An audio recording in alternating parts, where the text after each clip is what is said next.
Ok. Allez, bonjour à tous, bonjour à toutes. Vous êtes sur la chaîne Cyclo Voyage avec Gaëtan. Avant de commencer, déjà, laissez-moi vous présenter mes meilleurs vœux pour cette nouvelle année 2025. Plein de voyages à vélo, évidemment, pour vous, je l'espère.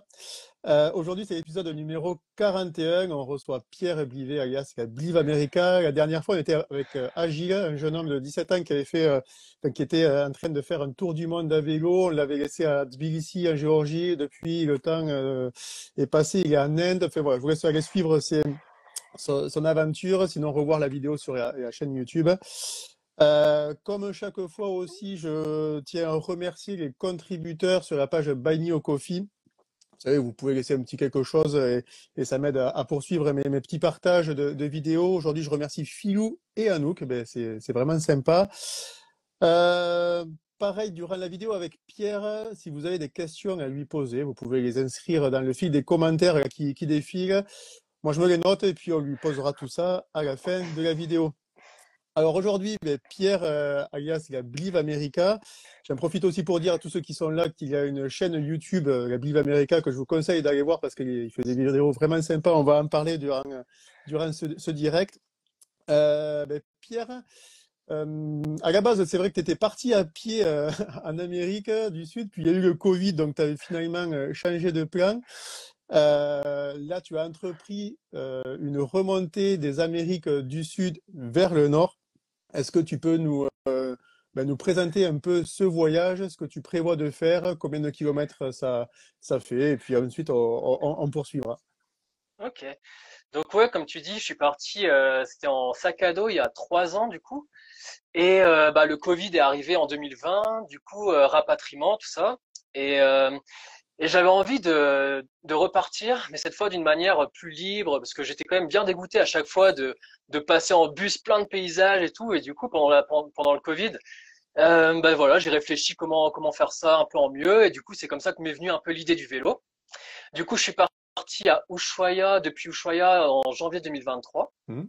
Donc là, ça va faire bientôt 2 ans que je suis sur la route. Dans 5 jours, ça fera 2 ans. Et du coup, là, j'ai 18 000 kilomètres au compteur. Je suis au Mexique. Enfin, en direct, je suis en Équateur, mais on en reparlera. Ouais. Du coup, mon vélo est resté au Mexique. Et mon but, c'est d'atteindre Vancouver. Alors, à la base, moi, mon projet initial, c'était de partir juste de faire l'Amérique du Sud. Ouais. Et en fait, quand on regarde les cartes, eh ben, on se dit, ah, c'est bête, quoi. T'es tout près de l'Amérique centrale, voilà. Donc, on poursuit, on fait quelques mois en plus.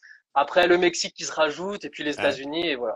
Et donc, on se dit, bah voilà, on part une fois, c'est un grand voyage. Donc voilà comment est né un peu ce projet. Et voilà. Donc voilà, 18 000 kilomètres et voilà, pratiquement Eh, 2 ans. eh ben ouais, pratiquement 2 ans. Tu le dis d'ailleurs dans une de tes vidéos, c'est le voyage d'une vie, ce genre d'aventure, Hmm. et c'est clair. Petite question qui m'a tout de suite un peu surpris. Pourquoi s'arrêter à Vancouver? Alors, c'est vrai que tu pars d'Ushuaia. Pourquoi? Certains vont jusqu'au point le plus au nord, Mhm. en Alaska. Et puis surtout, la question suivante, c'est pourquoi le faire dans ce sens? Parce que la plupart des voyageurs le font de l'Alaska vers Ushuaia. Ouais, bah, du coup, ouais, pour le sens, déjà, pour répondre à ça, j'ai pris le mauvais sens, je pense, parce qu'au début, j'ai eu beaucoup de vent de face. Mais en fait, moi, quand j'étais parti, c'était vraiment mon but, c'était de visiter l'Amérique du Sud. Donc, quand j'ai été rattrapé par le Covid il y a 3 ans, je m'étais dit, de toute façon, je repartirais d'Ushuaia, d'où j'avais, enfin, je m'étais arrêté, quoi. Ouais. Et au cas où il y a encore une autre pandémie qui arrive ou je sais pas quoi, qu'au moins je puisse visiter au moins l'Amérique du Sud. Après, en fait, l'Amérique centrale, le Mexique, tout ça, c'est un peu des extras. Donc je m'étais Ouais. dit, voilà, je préfère faire tous les pays là que je veux faire, que je veux voir dans ma vie au moins une fois, et commencer par ça, au moins s'il arrive quelque chose après, ou même si je sais pas, si je me blesse, si je me fais voler mon vélo, je sais pas. Mais au moins j'aurais fait ça, quoi. Donc déjà pour le sens, c'était ça. Et ouais, bah, après voilà, enfin très très dur dans ce sens-là, surtout au niveau de la Patagonie, mais bon, on en reparlera peut-être. Et c'était quoi l'autre question? Ah oui, pourquoi m'arrêter à Ouais. Vancouver?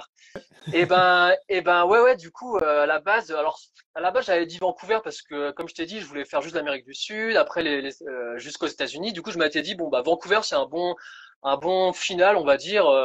C'est après que j'ai découvert que oui, c'était possible d'aller jusqu'à l'Alaska. Tout le monde allait jusqu'à l'Alaska.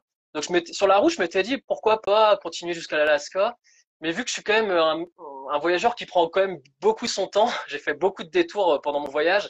Et en fait, j'ai un mariage à l'été 2025 d'un de Ouais. mes meilleurs potes. Et du coup, de toute façon, je serai obligé de rentrer en 2025. Donc, il y a quelques mois, j'ai fait le choix de plus profiter et au final de m'arrêter à Vancouver et voilà. Bah écoute, de toute façon, Mais c'est ton choix, il n'y a pas de bonne ou ouais, mauvaise réponse. Et ouais, heureusement qu'on n'est pas obligé d'aller jusqu'en Alaska ou au contraire jusqu'à Ushuaia. Tu fais bien comme tu as envie, hein. Euh, Pierre, du coup, comme la plupart, il y a pas mal de voyageurs qui font le circuit en sens inverse à vélo, est-ce que tu en as déjà croisé? Je dis ça parce que tu vois, je m'étais noté qu'il y a plusieurs voyageurs que je suis ou avec qui je suis en contact, qui sont d'ailleurs pour certains d'eux au Mexique ou pas très loin. Tu vois, je m'étais noté le pédalistan, la Clotaire, ou encore Quentin, graine ouais, ouais, voyageuse, et ouais. Claire et Olivier de Cyclotopo, alors qui sont pas encore au Mexique, qui sont, alors là, ils sont en France, mais quand ils vont reprendre, ils seront au sud des États-Unis, vers Los Angeles. Est-ce que tu les as croisés? Est-ce que tu as discuté déjà avec eux? Oui, oui, bah alors j'en croise beaucoup, Ouais, beaucoup, beaucoup de cyclistes, plus dans le sens là, pas beaucoup dans mon sens, ça c'est vrai. Quentin, du coup, oui, je l'ai croisé il y a quelques semaines au Mexique. d'accord. Donc on a partagé un almuerzo ensemble et après on devait reprendre notre route, donc c'était super cool. On a prévu de se revoir en France bah, lors des festivals, etc. Clotaire aussi, je le suis sur Facebook, enfin sur Instagram, et lui, je sais qu'il est au Mexique aussi, il est en train de descendre. Ouais, On va pas se croiser, je pense, parce que je sais pas quelle route il fait. Et Cyclotopo, oui, je pense on va se croiser sur la Basse-Californie dans quelques semaines, ouais. d'accord. Bah, tu vois, Mais oui, c'est, mais non, mais je croise beaucoup, beaucoup, beaucoup de cyclistes, mais à chaque fois, c'est dans le mauvais sens, quoi. À chaque fois, c'est, mais bon, c'est comme ça. c'est dans le mauvais sens. Bah, du coup, non, c'est dans le bon sens puisque tu les croises. Sinon, tu les suivrais à distance et là, au moins, vous croisez, vous vous C'est rencontrez, quoi. vrai, c'est vrai. Non, mais ça, c'est vrai. Et puis, c'est vrai que le monde à vélo, enfin, les voyageurs à vélo, c'est vraiment un monde tout, enfin, c'est quand même un monde restreint où tout le monde se connaît un peu et tout. Enfin, moi, je sais où sont les cyclistes, qui je vais croiser. Il y a des groupes WhatsApp aussi qui existent pour savoir bah, qui est où, etc. Donc ça, c'est assez cool. On essaye. Enfin, moi, en tout cas, j'essaye de croiser à chaque fois des gens, de faire mes routes un peu en fonction aussi. Ah, bah, c'est marrant. Tu vois, bon, tu vois, moi, Ouais. j'essaye de faire élargir un petit peu ce cercle pour amener du monde à faire du vélo et à voyager. Pierre, alors tout à l'heure, tu nous as dit que ton voyage avait duré, en fait, dure un peu plus longtemps que ce que tu imaginais au début. Tu parles dans une de tes vidéos avant le voyage, pendant laquelle tu préparais en fait ton aventure, tu parlais d'un budget d'à peu près 9 10 000 euros hors Oula. équipement. Voilà, ma question c'est est-ce qu'à l'heure actuelle, c'est un budget qui tient toujours ou ça a craqué? Non, non. Ah, j'avais dit 9. Je me rappelle même plus que j'avais Ouais, mis ouais. 9 000 ou 10 000 euros. Non, non, enfin, en gros, je suis à peu près à, tu vois, l'année dernière, en 2023, j'ai dépensé 6 7 000 euros à peu près. Alors sans équipement, tout ça, hein. Oui, oui, oui. C'était vraiment juste sur le voyage.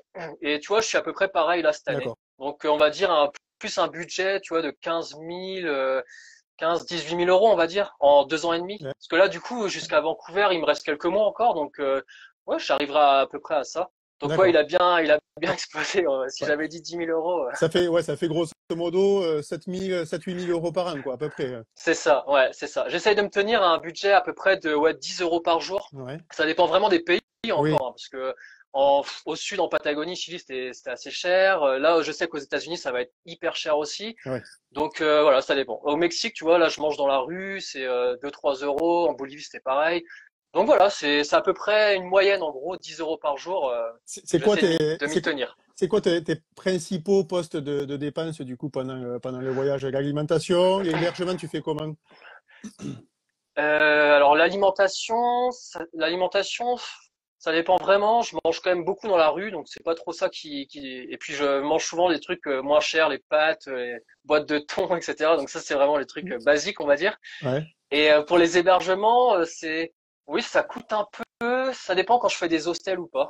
Ça dépend. C'est pas tout le temps, mais je dirais que ce qui me coûte le plus cher, c'est par exemple enfin les trucs mécaniques, les soucis mécaniques, les trucs pas prévus en fait. Tous les imprévus, c'est ça qui me coûte. Parce que des fois, quand tu as un problème ou que tu dois changer quelque chose sur ton vélo, bah bim, Hmm. c'est direct 50 100 euros et qui n'était pas prévu. Donc voilà. Et sinon, les trucs touristiques aussi, les quelques visites des fois aussi, Ouais.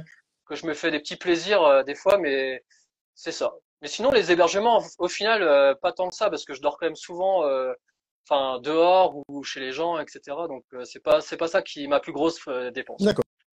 D'accord, d'accord. Tu vois, tu parlais un petit peu là du poste de dépenses imprévues comme les pépins mécaniques. Alors, c'était une question que j'avais prévue plus tard, mais puisqu'on y vient, on va la traiter tout de suite. Je m'étais posé la question de l'entretien en fait du vélo pendant des voyages au long cours, des voyages qui durent plusieurs mois, plusieurs années même du coup pour toi. Est-ce que quel type de réparation du coup tu as eu à faire et est-ce que tu fais des réparations préventives? Est-ce que en prévision tu entretiens d'une certaine façon ton vélo? Ouais, bah déjà, je lave souvent ma chaîne. Tous les trucs que je fais tout seul, par exemple, je lave ma chaîne, je regonfle mes pneus, etc. Après, quand j'arrive dans une grande ville, je sais pas, tous les 4, 5 mois, ouais, j'envoie mon vélo un jour pour refaire une révision, en gros. Et du coup, ça, je fais quand même ça tous les 4, 5 mois. Et des fois Ouais, aussi, je change la chaîne. Donc, je vais quand même souvent dans des tailleurs, enfin, je sais même plus comment on dit en français, ouais, des magasins de vélo, quoi. ouais, Et ouais, en gros, des fois, bah voilà, ça, il change la chaîne, il lave aussi, etc. Donc oui, j'en prends quand même bien soin, même si bon voilà, on n'est pas à l'abri à chaque fois Il m'est arrivé quand même pas mal de galères, avec soucis mécaniques un peu. Je sais pas si tu veux, si tu veux que mais je dise un vas-y, peu. vas-y, ouais, vas-y, Bah tu peux déjà, y aller. ouais, déjà beaucoup de crevaisons. Ouais, Ça, c'est truc enfin peut-être une quarantaine tu vois, en 2 ans et demi, c'est quand même hyper beaucoup. Je pense que je ouais. suis vraiment trop chargé. Et alors ma patte de dérailleur qui a changé, ma chaîne qui a cassé 2 fois, mon cadre qui a été fissuré 2 fois aussi. Oh. Donc là c'est pareil, j'ai dû ouais, ça c'est vraiment le la hantise un peu depuis j'ai vraiment peur parce que quand tu t'égares un peu des chemins Hmm. goudronnés, ah là et bah ouais, il a bien souffert mon cadre. Alors heureusement c'est un cadre en acier donc j'ai réussi à trouver à chaque fois des soudeurs même perdus dans les montagnes, t'as toujours quelqu'un qui va t'aider. Et donc voilà, donc ça c'est mes deux gros trucs qui m'est arrivé. Après, voilà, des sacoches, des accroches de sacoches qu'on Hmm. cassé. Donc là, tu vois, je suis en train de. Heureusement que j'ai des tendeurs bah voilà, pour que ça tienne, pour que tout tienne, quoi. Parce que Ouais. là, c'est vraiment en train de. Ouais, C'est ouais, le moment du départ où tu as les belles ouais. sacoches qui brillent avec tous les Ah trucs non, qui sont mais bien rangés. À la fin, tu as du scotch, des tenders, des ficelles qui tiennent tout, quoi. non, non, mais j'ai j'ai vraiment cassé beaucoup de trucs, perdu beaucoup de trucs sur la route. Mon vélo, enfin, quand je regarde les photos du début et là enfin, où j'en suis arrivé maintenant, ouais. Mais bon, c'est ça qui est beau. Enfin, c'est beau aussi, quoi. Il a du vécu et voilà, Et c'est puis, cool. puis finalement, tu t'aperçois que malgré ces pépins sur la route, tu arrives quand même à te débrouiller toujours pour continuer, à trouver une solution pour poursuivre, quoi. Bah ouais, de toute façon, il y a toujours quand même un magasin de vélo pas très loin où là, comme je disais, quand j'ai cassé mon cadre, en fait, moi, j'étais en plein dans les montagnes et c'était en Colombie. Et je sais pas, je m'étais arrêté boire un coca et là le mec il sort, enfin il me sort un coca, il regarde mon vélo parce qu'à chaque fois c'est l'attraction quand t'arrives, t'as ton vélo chargé et tout, donc les gens ils sont. Ah. Et puis lui il me dit ah mais t'as une grosse fissure là dans ton cadre et j'avais pas du tout remarqué quoi. Et du coup il me restait je sais plus 50 kilomètres à faire jusqu'à une grande ville et puis bah route vraiment défoncée pour arriver jusqu'à la grande ville donc je me dis comment je vais faire et tout et au final donc il me fait une petite soudure Mhm. qui tient, qui me dit ça va tenir 50 kilomètres. Après, quand tu arrives dans la grande ville, c'est bon. Déjà, donc je descendais limite à 5 kilomètres heure, que je pouvais Ouais. pas avancer à fond. Et en fait, après, je m'arrête de manger quelque part et je dis bah je suis sur la route pour aller dans une grande ville. Et le restaurateur il me dit bah attends si tu veux j'appelle un pote, il va venir et il a tout son truc de soudure et tout. Et puis voilà, il m'a fait ça à la sortie du resto comme ça et du coup j'ai pu continuer. Au final, je suis même pas allé dans la grande ville Ouais. pour réparer le vélo comme j'avais pensé, mais donc voilà, ouais, au final, il y a toujours des solutions quoi. Et au C'est pire, bien j'aurais fait du d'entendre ça. stop quoi. Ouais. Au pire, j'aurais fait du stop. Mais c'est bien d'entendre ça, tu vois. Je pense que c'est parce qu'il y a certaines personnes qui m'envoient des questions des fois en me disant, mais oh, Ouais, je pars en France, il faut que je prenne quoi comme outil, enfin, que des trucs un peu liés à une crainte, à des peurs. Et je leur dis, mais en France, tu trouves tout partout. Et du coup, toi qui nous dis, sur une fois de la Colombie, tu arrives à faire ressouder ton cadre en étant dans un restaurant. Bon, mais c'est bien signe qu'on on arrive ouais. toujours à trouver une solution. Tu vois, je vais rebondir sur la Colombie, Pierre. Parce Mhm. que c'est un sujet que certains voyageurs qui préparent cette traversée des Amériques ont en tête. Comment on relie l'Amérique centrale à la Colombie? Parce que je crois qu'il n'y a pas Ah de, oui, ouais. il y a pas il y a pas de route qui fait la liaison. Comment tu t'y es pris, toi? Euh, alors il y a deux options quoi. En gros, c'est prendre un avion ou Ouais, passer en bateau. Enfin, il y a trois options. Il y a passais en bateau avec un mec en faisant du stop. Donc là, si t'as beaucoup de temps, tu peux attendre au port, etc. Et bon voilà, ça c'est l'option 1. L'option 2 c'est Ouais, l'avion. Et l'option 3 c'est prendre, en gros, enfin t'es obligé en gros de prendre un truc à moitié touristique où ouais, tu passes par des îles. Donc ça c'est ce que j'ai fait. d'accord. Des îles sans glace, ça s'appelle. Donc par contre, c'est incroyable. Au début, je me tâtais à faire du stop et tout, enfin, faire du bateau stop. Et en fait, tous les voyageurs qui étaient devant moi ou qui avaient déjà passé l'Amérique centrale, ils m'avaient dit non, mais c'est quand même une expérience de fou. Enfin, ok, c'est un petit budget parce que bon, voilà, tu payes un peu quand même. Ouais, Mais bon, c'est quand même un truc à vivre et tout. Et du coup, je m'étais fait, là, tu vois, je m'étais fait un plaisir, là. Donc voilà. Et donc tu passes, ça dépend, tu peux passer 3, 4, 5, une semaine, jour en mer. ouais, Et tu fais passer par par les îles où exemple. il y a encore des cultures. Il y a des gens qui sont habillés en habits traditionnels, enfin, du coup, qui sont vraiment encore dans la culture panaméenne, parce Ouais. que c'est des îles du Panama. Et du coup, après, tu relis comme ça l'Amérique centrale. Ça, c'est l'option que j'ai fait, du coup. Et je regrette pas. En vrai, c'était un petit budget, mais je regrette pas du tout. C'était Ok. incroyable. Ok, ben merci Pierre pour ces infos. Après la Colombie, on va partir en Équateur.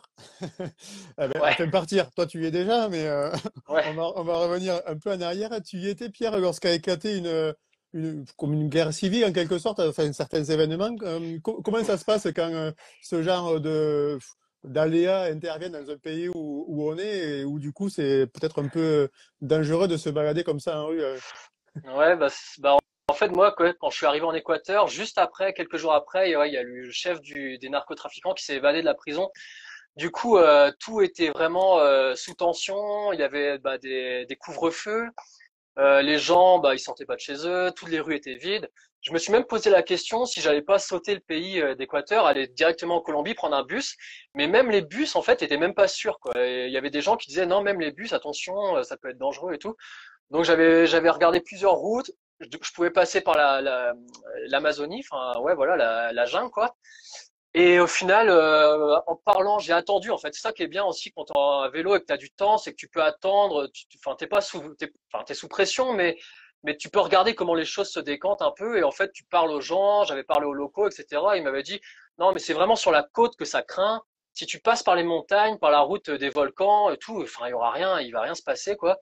Donc je m'étais dit bon bah ouais, ça me fait un peu entre guillemets chier de louper un pays, l'Équateur et tout. Donc je m'étais dit bon allez, je vais passer par les montagnes, on va bien voir et voilà. Si vraiment il y a quelque chose qui se passe, je passe plus en bas par l'Amazonie Ouais. et là il y avait un peu moins de risques. Et au final tout s'est bien passé. Enfin rien ne s'est passé. Enfin tout s'est bien passé Tout quoi au final. s'est bien passé. Bon, mais écoute, c'était parfait. Surtout qu'en Équateur, bon, ça c'était des événements un peu spéciaux, mais tu as eu un autre comment dire, pas événement, mais une rencontre un peu particulière, hein, si tu vois ce que je veux dire, Pierre. Ouais, je vois bien.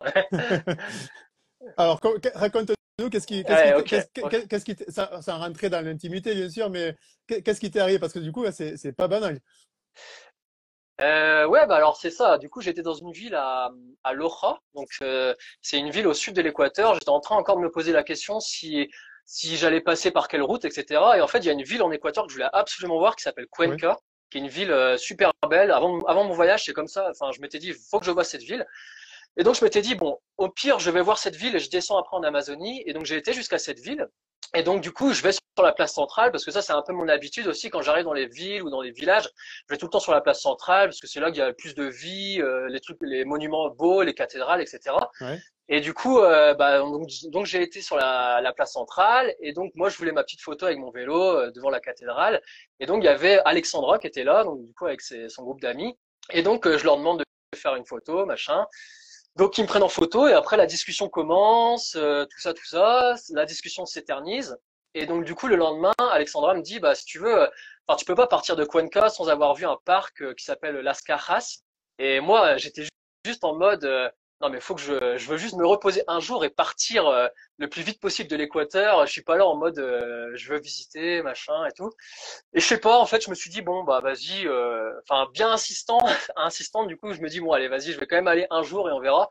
Et donc au final, le courant est super bien passé. Je suis resté un peu plus d'une semaine du coup à Cuenca où elle m'a fait découvrir toute la ville, etc. Et donc, moi, je lui avais toujours dit que, bah, voilà, de toute façon, je dois repartir un jour, je vais pas rester éternellement dans sa ville, à Cuenca, et voilà, je dois poursuivre mon voyage, et que si on veut continuer une relation, ce sera à distance, et on verra à la fin de mon voyage, quoi. Donc, du coup, elle me disait, bah, ok, ok, ça marche, pas de souci. Et donc après, quand je suis arrivé donc là, on a débuté une relation à distance, mais pas, enfin, sérieuse, mais on se disait, bon, on va se revoir à la fin, quoi. Et en fait, après, quand je suis arrivé en Colombie, au nord de la Colombie, elle est venue, du coup, elle a pris un avion pour venir me voir, passer 2 semaines, 2, 3 semaines en Colombie. Ouais. Donc là, on s'est vraiment dit, bon, bah ouais, on se plaît bien, on va quand même essayer de, que ça dure, même pour le futur, etc. Et donc voilà, on a continué à se parler en WhatsApp, etc. pendant le voyage. Et donc ça c'était en février 2024. Et donc moi à un moment je lui dis bah écoute pourquoi tu viendrais pas faire Ouais. un petit bout de chemin avec moi voilà quelques mois histoire que vraiment on teste voir si on est vraiment bien ensemble et tout parce que bah quand tu voyages à vélo avec une personne Ah, bah c'est là que tu vois vraiment les défauts que tu vois vraiment t'es H24 enfin voilà t'es tout le temps dans la tente etc. Donc c'est là que je lui ai dit bah écoute si on veut vraiment voir si ça marche après pour le futur bah vas-y viens quoi. Enfin voilà, viens, je lui ai dit, est-ce que tu peux venir? Ça pourrait être cool et tout.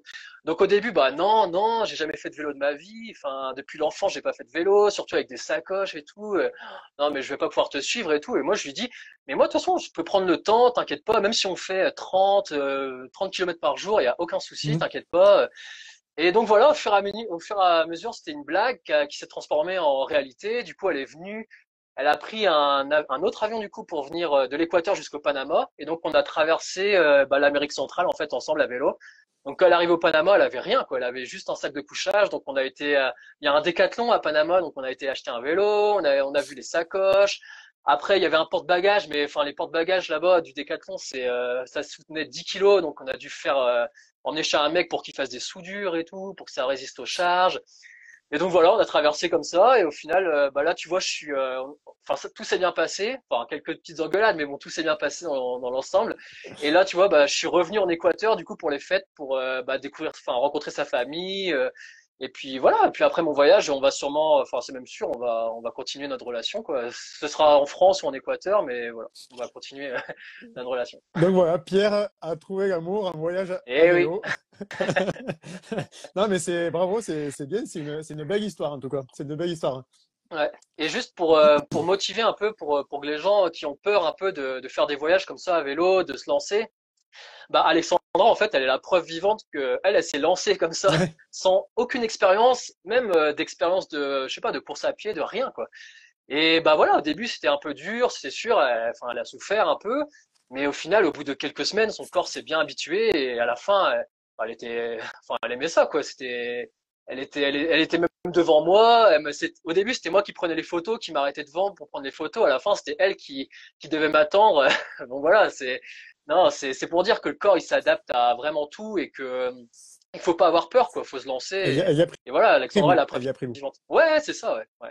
Alors, tu vois, il y a quelques questions qui passent que j'ai notées, mais celle-là, on va la traiter de suite, les sacoches de Katoche, qui te demande si, justement, il va te rejoindre aux USA. Alors, peut-être qu'elle n'a pas vu la vidéo YouTube, mais elle n'a pas pu rentrer au Mexique, si je ne me trompe pas, à cause de problèmes de Euh, visa, alors, ou au non, Guatemala, au au Guatemala, Guatemala. pardon.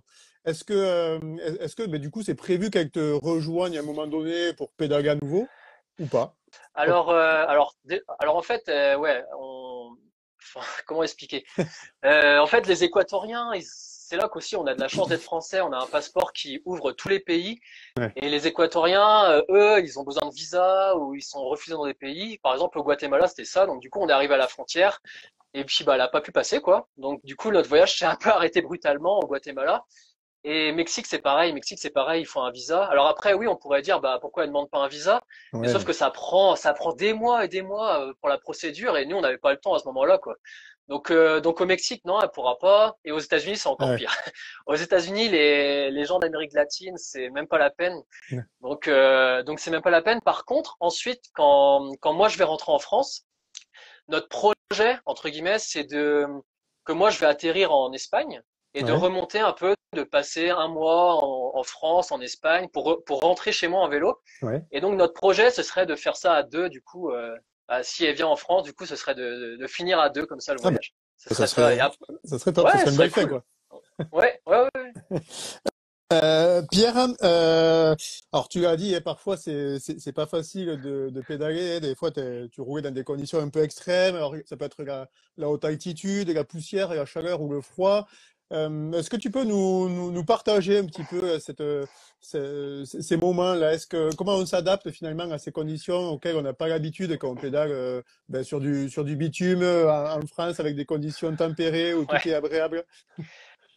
Ouais, j'ai l'impression que quand je vais rentrer en France, tout va être facile, quoi. C'est parce que en fait, quand je suis parti d'Ushuaia, déjà, j'avais pas beaucoup d'expérience de vélo et je suis parti chargé. J'avais jamais vraiment testé beaucoup de sacoches. Et en fait, bah comme je te l'ai dit tout à l'heure, le tout début du voyage, ça a été la Patagonie et le vent de face.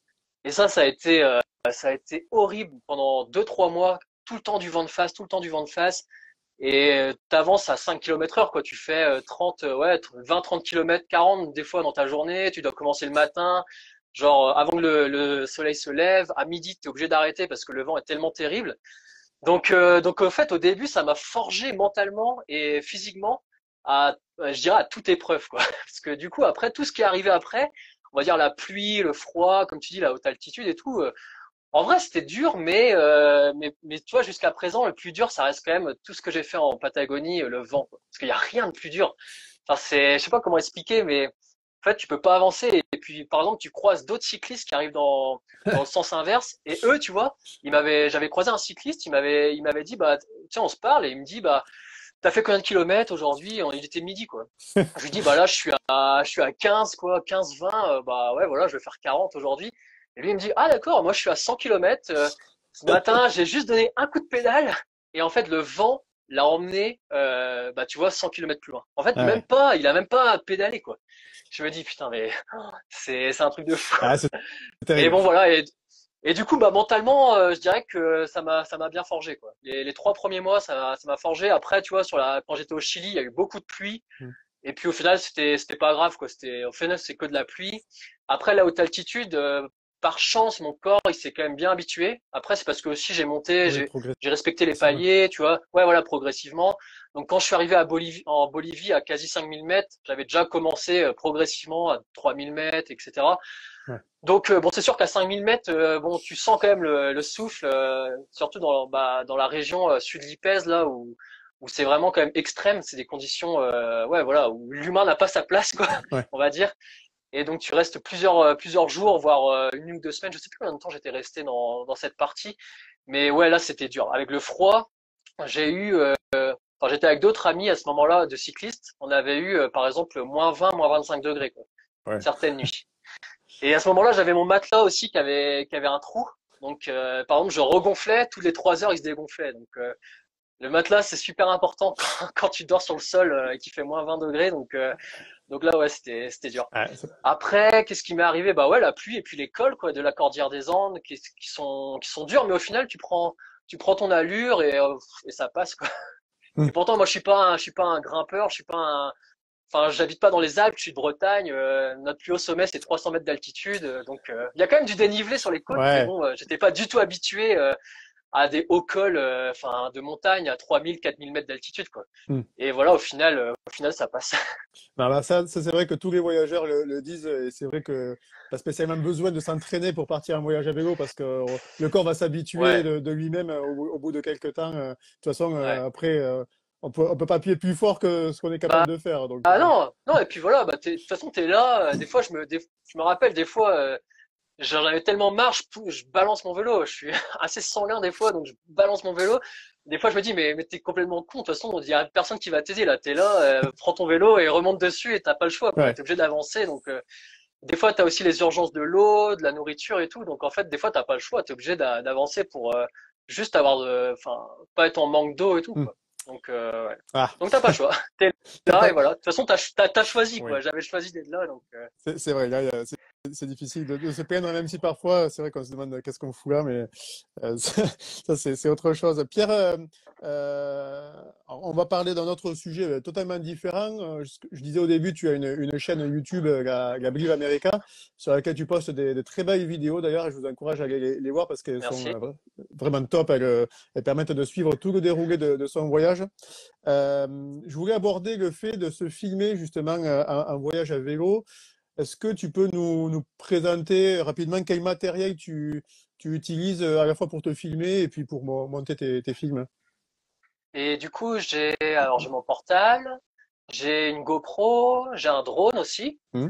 et enfin, j'avais un appareil photo, là, il est cassé, il faut que je le répare. Et voilà, c'est tout. C'est tout ce que j'ai. Ben, c'est déjà bien. Ouais. Après, c'est quand même, voilà, c'est filmer un voyage à vélo, bah, enfin, tu dois bien le savoir, c'est quand même du temps, voilà. C'est pour ça aussi que je prends mon temps, c'est que, bah, voilà, tu t'arrêtes, tu poses Ouais. ta caméra, voilà, c'est du temps, mais après, t'es quand même content, ça te fait des souvenirs, et donc, du coup, voilà. C'est un choix que j'ai fait, c'est pour ça aussi que je suis assez chargé. C'est que j'ai mon ordi pour faire du montage, j'ai des disques durs, j'ai des batteries, bah, voilà, j'ai le drone, enfin, j'ai beaucoup d'affaires au final qui pour certains, ne serait pas utile, mais Hmm. voilà, pour moi, j'avais envie de garder des images Alors ça, et voilà. t'as tout à fait raison, c'est un choix. Est-ce que tu sais à peu près, comme ça à la louche, combien de temps ça te prend sur une journée ou sur une semaine de faire ces arrêts pour filmer, de faire ces arrêts aussi certainement Hum, pour monter ton film, parce que j'imagine que tu dois ouais. prendre des moments pour le faire. Alors du coup, bah j'essaye de. Alors des fois des fois j'ai quand même la flemme de m'arrêter. Des fois je suis à vélo et je suis j'ai ma bonne allure, ma bonne cadence. Et des fois je me dis ah il y a un beau paysage, bon allez je m'arrête. Ça casse un peu le truc parce que tu dois sortir ton trépied Ouais. machin. Mais bon voilà. Donc ça c'est à peu près une fois ou deux par jour. Je fais des petits plans de quelques secondes. Après sur la route je prends beaucoup aussi en vidéo avec mon portable. Ouais. Genre des trucs j'ai pas le temps de sortir mon appareil photo ou ça arrive comme ça et du coup je filme un peu on va dire à l'arrache. Hmm. Donc voilà. Et sinon, le drone, bah ouais, le drone, quand je m'arrête, c'est par exemple une demi-heure, une heure.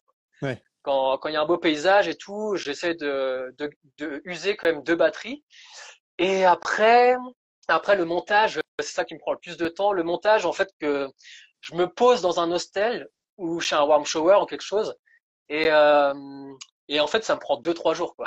Mais non-stop, c'est du travail. Enfin, de 8 heures Ouais. du matin jusqu'à 19 heures, avec une petite pause le midi, c'est comme un travail, quoi, en gros. Hmm. Et je fais ça, je fais le montage, et après, dès que j'ai fini ma vidéo, je la mets sur YouTube et je repars à vélo. Donc le montage, Des fois, je suis un peu frustré parce que j'aimerais bien que ce soit un peu plus pro, un peu plus perfectionné, mais plus je prends du temps et plus je paye une nuit d'hôtel ou un truc comme ça. Donc Hmm. des fois, je me dis bah non, là je paye 2 nuits d'hôtel, j'ai 2 jours à travailler et hop. Par contre, c'est vraiment focus quoi, mode avion, personne me dérange Hmm. et je bosse quoi. Non, Donc là, voilà, tes vidéos, voilà comment ça Pierre, se elles sont passe. déjà. Tu parles d'être plus pro, mais tes vidéos, elles sont déjà top. Franchement, il y a rien il y a rien à changer. Non, mais Ouais. c'est bien que tu le dises, tout ça, parce que c'est vrai que certains s'imaginaient pas le travail que c'est de se filmer en voyage à vélo. Alors, moi, Ah de mon non, côté, je me plains pas parce que je suis en France, donc je filme, je prends pas mon ordi, et puis quand je rentre à la maison, je le fais. Mais toi, tu es en train de voyager, donc tu t'arrêtes exprès hmm. pour faire ça Ah oui, pendant oui. ton voyage. Non, mais c'est quand même Hmm. une contrainte, hein. Et Ouais. est-ce que, en plus, avec les réseaux sociaux, est-ce que t'as pas eu une fois où, je sais pas, cette sensation un peu de Si. fatigue mentale, de te dire, tu vois, de te dire, ah, il faut que je me force à le faire parce que je me suis imposé Si. ça, donc maintenant je dois m'y tenir. Tu vois ce que je veux dire? Si, ça m'arrive. Et là, de plus en plus que j'avance dans le voyage, et plus j'ai la flemme. Je vois bien, plus j'ai la flemme de sortir mon appareil photo Mais et tout. c'est quoi, Au début, j'étais comme un, c'est quoi cette flemme? Tu vois, est-ce que tu arrives à mettre des mots sur ça? je Parce sais que c'est, pas. ouais, Non, non, je sais pas, bah, ouais, c'est ça, enfin, t'as l'impression tu vois, quand t'es bien en cadence et tout, t'es bien, et tu te dis, ah, je m'arrête, mais ouais, je sais pas, c'est juste la flemme, quoi, je sais pas. Au début, j'étais un peu ouais, comme un chien fou, quoi, je filmais tout, je m'arrêtais tout le temps, toutes les 2 heures, je m'arrêtais prendre un plan. Des fois, et là, maintenant, je réfléchis plus, quoi, je me dis plus, est-ce que ce plan, est-ce qu'il vaut le coup et tout. Donc voilà, mais ouais, ouais. Et puis les réseaux sociaux, c'est pareil. C'est du travail aussi. Franchement, quand je suis en plus tout seul, parce que bah, quand j'ai voyagé avec des couples, eux, par exemple, il y en avait un qui faisait la cuisine, l'autre eh oui. qui faisait les réseaux sociaux et tout. Et là, tout seul, en fait, tu dois tout gérer, tu dois faire la cuisine. Le soir, t'es mort de ta Ouais. journée. plus en plus, tu dois regarder la route du lendemain, ouais, faire la cuisine, voilà, te reposer, même couper un peu aussi, quoi. Donc des fois, ouais, je me pose et en fait, quand je fais les réseaux sociaux maintenant, c'est que ouais, je me pose, pardon, dans une ville, dans un café, truc comme ça, et je me dis, allez, une petite heure, là, je balance toutes les stories, les posts, machin, Instagram. Mais après, c'est voilà, c'est une heure. Après, je débranche et je pars quoi. Parce qu'au début, je me rappelle, je me filmais tout le temps en story et tout. Maintenant, j'ai quand même beaucoup diminué. Pareil, enfin, j'avais plein d'autres réseaux, j'avais Polar Step, etc. J'ai tout, enfin, au fur et à mesure, j'ai abandonné certains trucs. Mes frères qui m'avaient dit, oh, tu pourrais faire TikTok et tout, mais non, enfin, ils se rendent pas compte, mais c'est trop, quoi, c'est trop. En plus, surtout que j'écris aussi, j'écris beaucoup à la main sur un carnet. Donc, tu vois, je préfère limite privilégier ça maintenant, d'écrire pour moi, tu vois, enfin, peut-être pour plus tard, mais que voilà, les réseaux sociaux maintenant, ouais, c'est même si je suis un peu frustré à chaque fois parce que je vois des beaux trucs et tout, et j'aimerais bien quand même publier plus, mais après, c'est ça, c'est de la fatigue mentale C'est et vrai que c'est. comme je dis, des fois, je suis plus fatigué quand je suis dans une ville où je dois tout rattraper, les posts, enfin voilà, tous les trucs, les vidéos, machin, répondre aux messages, parce que tu vois, quand je fais un post Instagram ou une story, un truc comme ça, après il y a plein Ouais, de réponses quoi. Donc ça, je ouais, les vois ouais. après. Donc tu vois, je réponds, machin, et en fait, je me repose plus quand je suis sur mon vélo, hop, mode avion, ma petite musique, et je regarde les paysages et je suis plus. Pourtant, c'est paradoxal parce que tu te Ouais. dis bah non, et tu crèves à vélo, mais en fait non. Mentalement, je suis moins fatigué quoi. Non, mais je te Mais bon, comprends. Mais c'est vrai que arriver à positionner ce curseur et entre la volonté de partager, toi, tu es content de le faire, mais en même temps, tu vois, moi, ouais, ça commence aussi à me travailler de plus en plus. Je me dis, mais est-ce que tu pourrais pas profiter un peu plus juste pour toi ou ouais, alors ne serait-ce que différer, tu vois, le partage sur les réseaux ouais. sociaux, de dire, ben je fais mon voyage, je filme mes trucs, mais je les C'est ça. partagerai plus tard. Tu vois, pour vraiment Ouais, profiter à fond du moment parce ouais. que c'est vrai que c'est du boulot, quoi, chaque jour de partager, hein. Ah bah ouais, non, mais enfin, les gens à vélo qui font, que je suis et qui sont tous les jours et tout, mais, enfin, je sais pas comment ils font, en Ouais. vrai. Enfin, ou alors ils sont, ils sont très forts mentalement, mais non, je sais pas, ouais, je Ouais, sais pas. À la fin, ouais, ça use. c'est vrai que ça peut être usant à la longue.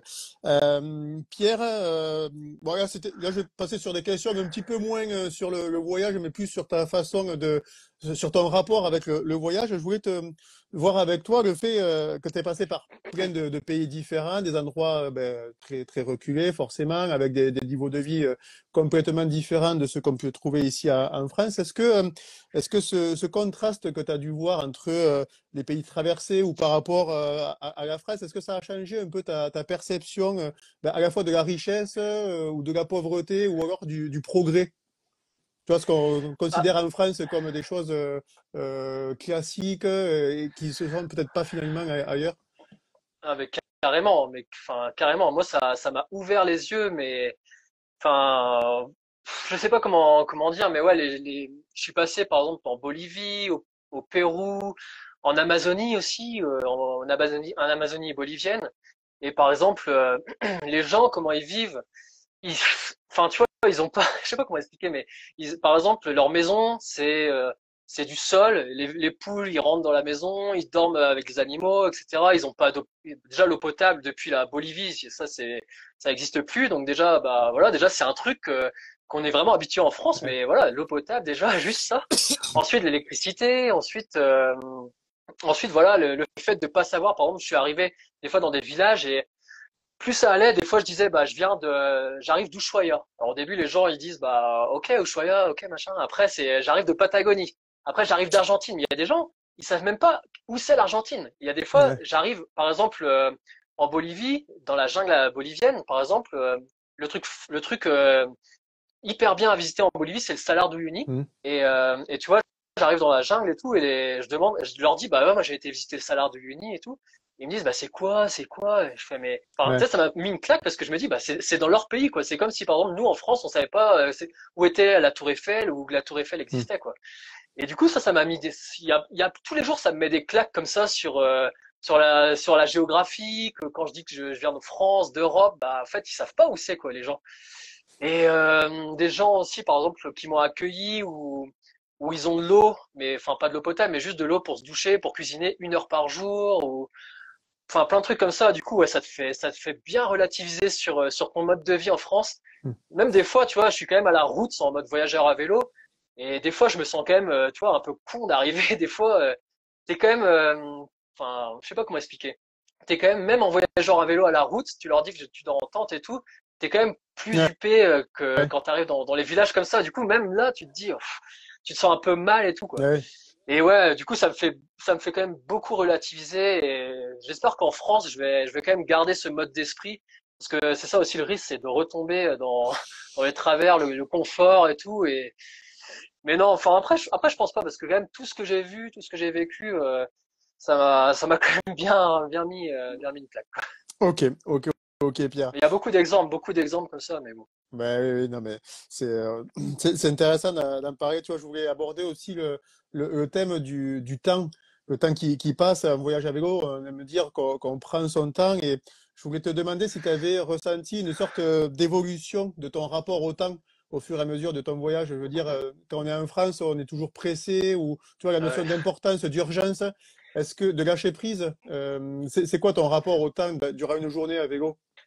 Euh, ouais, bah, enfin, c'est clair que ça aussi, ça a beaucoup changé depuis mon départ. Où avant, je planifiquais quand même pas mal. Même au début de mon voyage, j'aimais bien savoir quand même, tiens, là, je vais faire ça, je vais aller là. Et en fait, ça sert à rien, quoi. Tout, t'as beau planifier, de toute façon, tout se casse la gueule au bout d'un ou deux jours.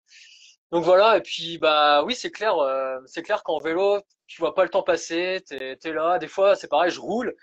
Et en fait, il y a une heure qui est passée, et je suis complètement dans la lune. Je me dis, waouh, qu'est-ce qui se passe? Et en fait, tu vis avec le soleil, tu te lèves quand il fait jour, tu te couches, bah, un peu, ouais, c'est ça, enfin, tu vis avec le soleil. Et ouais, t'es quand même beaucoup plus zen, beaucoup moins stressé. Ouais. Même si paradoxalement, bon, quand même, tu dois quand même trouver tes trucs à manger, à boire, etc. Mais en fait, c'est une fois que tu as trouvé ta routine, après le temps, là, tu vois, c'est pareil. Je sais même plus quel jour on est. Je vois là, ça fait 2 ans que je suis sur la route. Ça passe hyper vite. Enfin, j'ai pas vu le temps passer. Mm. C'est fou. Non, c'est ouais, c'est intéressant ce que tu dis, Pierre.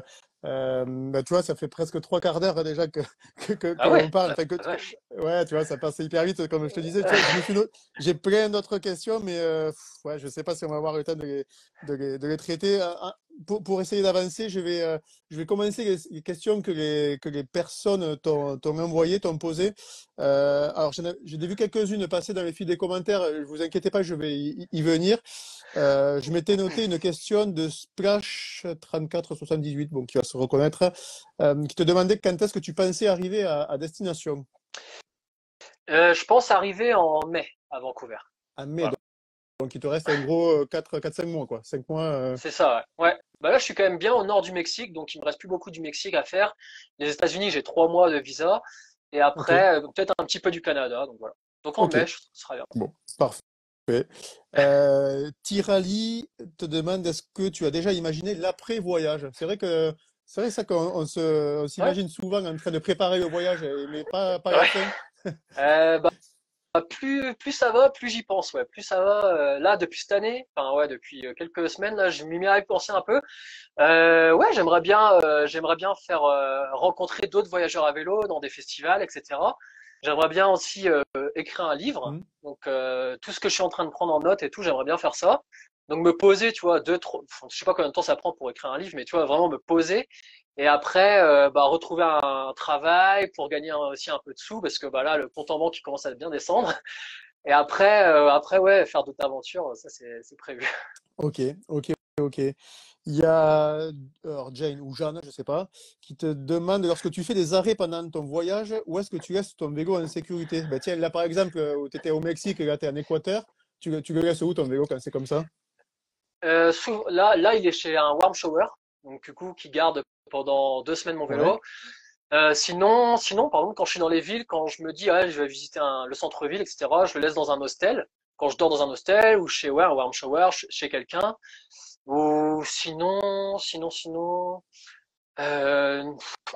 en vrai, en vrai, j'ai plus trop peur maintenant de ça. ouais, Par exemple, quand je vais faire des courses, etc., je le laisse dehors, bon, avec un cadenas quand même, mais ouais, c'est vrai qu'au début, je me suis dit, putain, je vais partir tout seul, même acheter du pain, si je le laisse un peu dehors, mon vélo, est-ce que je vais me le faire voler, etc.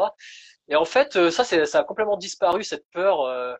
même, tu vois, quand le seul truc que j'ai peur des fois, c'est quand je dors dans ma tente, de me réveiller, d'ouvrir ma tente et que voir que le vélo a Ouais. disparu. Ça, c'est le seul truc qui me fait encore un peu peur. Mais bon, même s'il est quand même accroché à la tente, bon, Hmm. normalement, il n'y a pas de souci, mais voilà. Bah, tu trouves toujours pour y laisser ton vélo et être Oui, serein, quoi. non, mais il y a toujours, oui, il y a toujours quelqu'un où, par exemple, je vais un peu plus loin, tu dis à, je sais pas, tu le laisses dans, je sais pas, à la mairie, Ouais. chez les policiers. Enfin, il y a plein d'options. En vrai, ça dépend des pays, mais il y a plein d'options disponibles. Ça, faut pas stresser avec ça. Au début, avant de partir, j'étais stressé avec ça, justement. Limite, j'avais limite renoncé, pas renoncé, mais je m'étais vraiment posé la question de partir tout seul comme ça. Juste à cause de ça, quoi. Juste parce que j'avais peur de me faire voler mon vélo et quand j'allais visiter des trucs, où est-ce que je laisserais mon vélo et tout. En fait, il y a toujours quelque chose, il y a toujours je sais pas, quand tu vas visiter un parc, il y a un garde, du coup, tu Hmm. laisses ton vélo au garde. Enfin, il y a toujours des solutions. Pas s'inquiéter. Impec. Une autre question, alors qui était durant le direct là, de Guy le Chevrolier. Comment as-tu fait pour passer ton drone au Guatemala? Il met entre parenthèses pays interdit. Alors ça, c'est vrai que le drone, ben, ça m'intéresse aussi. Ça peut être délicat suivant les pays. Comment ça s'est passé toi durant les différents pays et du coup au Guatemala où apparemment ça semble particulier. Bah, moi, je savais pas qu'au Guatemala, c'était interdit. Moi, il est passé comme ça à la frontière, sans souci. Par contre, où il est interdit, c'est au Nicaragua. Et D'accord? donc, quand j'ai passé Costa Rica, alors moi, je sais plus les pays, Costa Rica, Ouais. Honduras, Ouais. dans l'ordre, parce que alors, le Nicaragua qui est entre les deux, bah tout simplement DHL, enfin on envoie en fait. J'ai envoyé quand j'étais au Honduras, je l'ai fait envoyer au Costa Rica, Ouais. et du coup j'ai passé tout le Nicaragua sans mon drone, et quand je suis arrivé au Costa Rica, bah Ok. il était là. Ok. Après, Tu... faut bien. Ça, j'avais eu ça, je m'étais même pas posé la question parce que je planifie pas trop mes trucs comme ça. Et c'est des voyageurs que j'avais rencontrés au Panama qui m'avaient dit, mais non, mais comment tu vas faire pour ton drone au Nicaragua, etc. Et j'avais dit, quoi, Nicaragua, c'est pas interdit. Il m'a dit, bah ouais, c'est interdit et tout. Et j'avais dit, bon, bah ok, on va voir. Et eux, du coup, ils m'avaient dit qu'ils avaient fait ça, la solution envoi postaux. Ouais. Du coup, j'avais dit, bon, bah, je vais faire ça, pareil. Ok. Donc voilà. Alors du coup, tu vois, c'était la question que j'allais te poser. Comment tu apprends durant ton voyage que c'est interdit ou pas? C'est marqué à la frontière ou j'imagine qu'il faut peut-être s'en soucier juste avant pour Bah, justement pouvoir l'envoyer comme tu as fait ouais. ou pas? Bah, en vrai, oui, je pense qu'il faudrait lire ou regarder sur les sites un peu avant. Après, je t'avoue que moi, c'est vraiment, j'avance des fois sans trop savoir, un peu. Ouais, Hop, j'arrive à la frontière, des fois, il m'arrive, enfin, voilà. Donc là, j'ai découvert avec des voyageurs, quoi. Mais ok. sinon, j'aurais pas su. Sinon, je pense que je serais arrivé à la frontière du Nicaragua et voilà, quoi. Je me serais fait, bah, confisquer Ouais, le drone. Donc heureusement, entre guillemets, ouais, quoi. c'est merde. Mais ouais, ça, c'est le truc qu'il faudrait que je plus planifie quand même un peu, genre, tous les trucs comme ça. Bon. Ok, ok. Tu as une question de Le Dame. Je te laisse boire du coup pendant ce temps. Euh, il te demande si la fréquence des crevaisons s'est calmée en Amérique centrale par rapport à l'Amérique du Sud. Et moi, je rajouterais du coup ces 40 crevaisons. Est-ce que tu as identifié l'origine? C'est-à-dire, est-ce que c'est vraiment des choses extérieures qui l'ont crevé? Est-ce que c'est à l'intérieur au niveau du fond de jante? Enfin, est-ce que ça crevait où et est-ce que ça s'est arrangé depuis? C'était pratiquement tout le temps à Ouais, l'arrière. Et en vrai, j'ai les pneus, tu sais, ouais, marathon, ouais. Schwalbe et tout, réputés comme increvables. Donc, enfin, je pense pas que c'était les pneus parce que même j'ai changé à la moitié de mon parcours. Ouais. Au Pérou, j'ai changé de pneus et pareil, encore pareil. Donc vraiment, je pense que trop chargé à l'arrière. Je pense que D'accord. c'est ça, ou peut-être sous-gonflé ou surgonflé. Je sais pas, mais oui, ça s'est quand même bien calmé. Là, depuis l'Amérique centrale, j'ai dû avoir comment 2, 3, 4, 5, ouais, 5 crevaisons, on va dire. Mais bon, c'est quand même beaucoup, Ouais. mais au final, l'Amérique centrale, ouais, 5 en 6 mois, quoi, on va dire. Ouais, En plus de 6 mois. Mais ce qui est quand même pas beaucoup comparé à avant. Donc je suis quand même bien content. ouais, c'est sûr. Ça reste beaucoup, mais Ouais. moins que ce que tu as eu avant, c'est clair. Ouais. Ouais. Il y a Max Kane qui te demande est-ce que tu as eu des coups de mou à certains moments au point de te dire j'arrête. Alors, des coups de mou, oui, j'en ai eu beaucoup et j'en ai quand même assez souvent.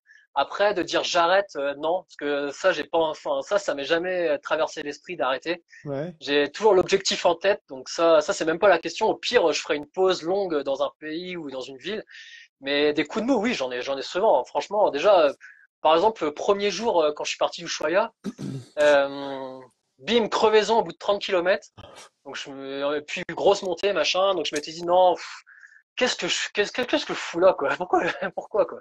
Et en fait, le soir, j'arrive au camping, enfin, dans un endroit de lieu de bivouac, et là, je vois une famille à vélo, avec trois enfants de, je sais plus quel âge, je sais plus, 8, 5, et 5 ans, etc. Et eux, ils étaient là tout contents de leur voyage à vélo. Ils venaient de commencer aussi. Et je m'étais dit, non, mais si eux, ils le font, putain, toi, t'es tout seul, t'es jeune, etc. T'as pas d'enfant, tu peux pas lâcher, quoi. Tu peux pas, alors, des coups de mou, oui. Mais abandonner, non. C'est pas ça, c'est Bah, inenvisageable. ah ben, écoute, j'espérais bien, hein, j'espère bien que tu vas aller jusqu'au bout. Maintenant que tu es arrivé jusque-là, ça Bah, serait quand même oui, c'est dommage. pour ça. En plus, bah oui, voilà, c'est Mais ça. après, quand tu es juste parti d'Ushuaïa, que ça fait 30 bornes, là, par contre, Ouais, c'est bah, clair que. même au tout début, bah, avec le vent et tout, c'était vraiment, enfin, Ouais, c'est mentalement que ça a été dur. Et donc, du coup, bah là, ouais. Comme je te dis, ça m'a forgé et maintenant, c'est c'est bon, quoi. Mais oui, mais des coups de mou, c'est surtout avec ma famille, par exemple, quand il y a des anniversaires avec mes potes, etc., que je vois les photos, que, par exemple, au Noël dernier, quand j'étais tout seul, ma famille, etc. Là, oui, j'avoue, j'avoue que ça a des petits coups de ouais. mou, quoi. Mais bon, c'est après, c'est pas souvent, en vrai, c'est pas souvent. Il y a plus de plaisir quand même que de coups de mou. Heureusement, Bah oui, heureusement, heureusement, heureusement. heureusement, sinon c'est pas la peine. C'est clair, c'est clair. Pierre, ben, si je me trompe pas, je pense que j'ai passé les questions que tout le monde t'a envoyées. Bon, je laisse tomber les autres parce que sinon ça va faire une vidéo vraiment trop longue. Et on arrive au moment de la vidéo où en fait c'est à toi de dire, d'aborder ce que tu as envie. Il n'y a pas de sujet, il n'y a pas de question. Finalement, c'est toi qui choisis ce dont tu as envie de parler. Si tu as un message à faire passer, voilà, ce qui te vient par la tête, ce que tu veux, Pierre, c'est à toi. Non, bah comme je disais tout à l'heure, c'est que faut pas hésiter, quoi. Faut pas avoir peur. Faut se lancer, et que ce soit pour le vélo ou pour autre chose. Enfin, ça passe vite, quoi. Donc, donc voilà, faut pas hésiter. Si on a des rêves, de partir et voyager à vélo, c'est top. Enfin, c'est incroyable.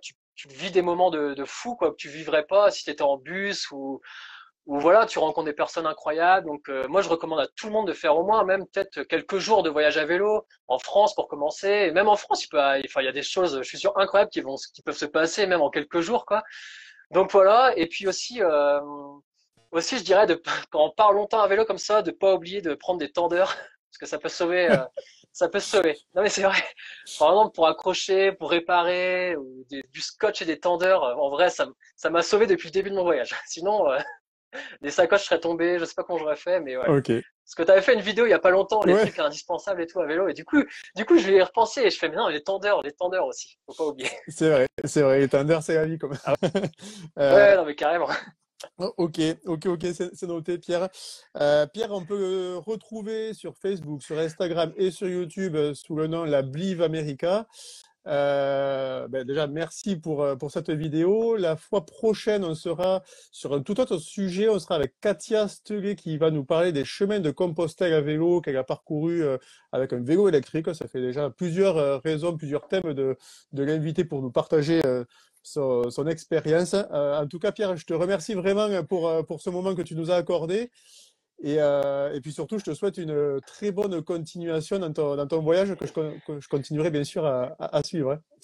Ouais, bah, merci Gaëtan. Et puis juste avant de partir, je voulais dire que bah, enfin, merci à toi aussi pour parce que avant de partir, quand je planifiais mon voyage et tout, je suis découvert, enfin, j'ai regardé beaucoup de tes vidéos, dont notamment comment se filmer, etc.